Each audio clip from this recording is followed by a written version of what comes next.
গোঘাট ১ নম্বর পঞ্চায়েত সমিতি এবং গোঘাট ব্লক প্রশাসনের তরফ থেকে গোঘাটের ভূমিহীন মানুষদের হাতে দেওয়া হলো পাট্টা। আজ গোঘাট ১ নম্বর ব্লকের সভাকক্ষে প্রায় ২০ জন ভূমিহীন মানুষদের হাতে এই পাট্টা তুলে দেওয়া হয়।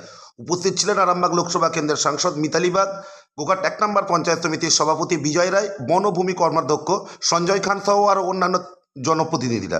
দেখুন সেই চিত্র বিস্তারিত। এরপর আমি এই বিষয়ে সংক্ষেপে আমাদের সমষ্টি উন্নয়ন আধিকারিক মহাশয় ওনাকে দু চার কথা বলার জন্য বলুন। সভাপতি শিখা ধক এবং লালমোহন ধক,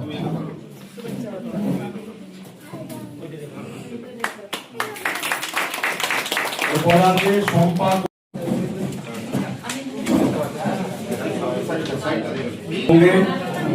আমাদের মুখ্যমন্ত্রী মমতা বন্দ্যোপাধ্যায়ের শুভেচ্ছা বার্তা এবং প্রত্যেকটা বার্তা কিন্তু রেকর্ডে রয়েছে।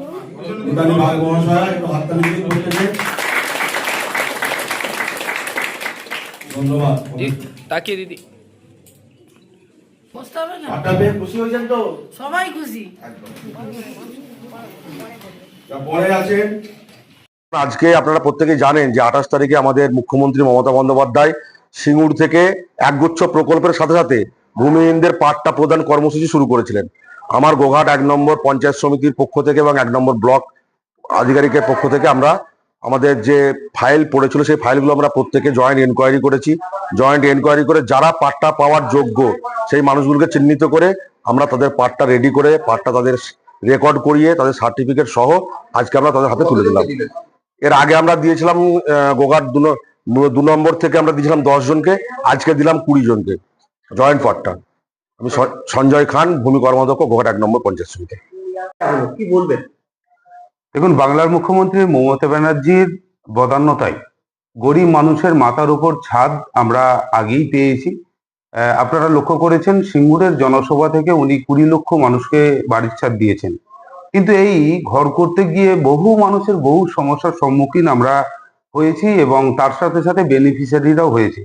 যে সমস্ত মানুষ বাড়ি পেয়েছে অথচ তাদের নিজের কোনো জায়গা নেই, সেই কথা মাথায় রেখেই গোঘাট ১ নম্বর পঞ্চায়েত সমিতির পক্ষ থেকে আজকে আমরা ২০ জন মানুষকে পাট্টা তুলে দিলাম এবং তারা আমাদের যে আবাস যোজনা সেই আবাস যোজনারও বাড়ি পেয়েছে।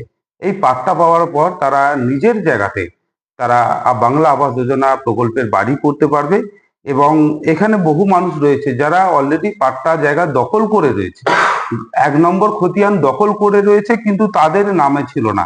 তারা কিন্তু আজকে তাদের নামে যে ভূমি, সে ভূমি কিন্তু তাদের নামে হলো, আমরা পাট্টা দিয়েছি এবং সঙ্গে সঙ্গে সেটা মিউটেশন করে তাদের নামে সেটাকে কনভার্ট করে দিয়ে তাদের দাগ নাম্বার এবং খতিয়ান নাম্বার তুলে দিয়ে তাদের হাতে এটা আমরা রেকর্ড পর্যন্ত করে দিয়েছি। এই যে পাট্টা দিলেন, এরা পাট্টা যারা পেয়েছে তারা যদি পাট্টা হস্তান্তর করে তাহলে কি ব্যবস্থা আছে? দেখুন, এটা পাট্টার অপোজিটে লেখা রয়েছে যে পাট্টা হস্তান্তর যোগ্য নয়, বিক্রির যোগ্য নয়।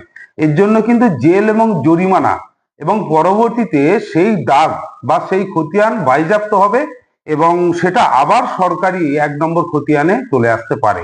তাই আপনাদের মধ্য দিয়ে সমস্ত বেনিফিশিয়ারিকে আমাদের অনুরোধ যে পাট্টা হস্তান্তর করবেন না, বিক্রি করবেন না এবং সেটা গোপনেও যদি আপনি সেটাকে মূল্য দিয়ে কাউকে সেখানে বসিয়ে দেন, পরবর্তীতে সমস্যা কিন্তু আপনারাই করবেন।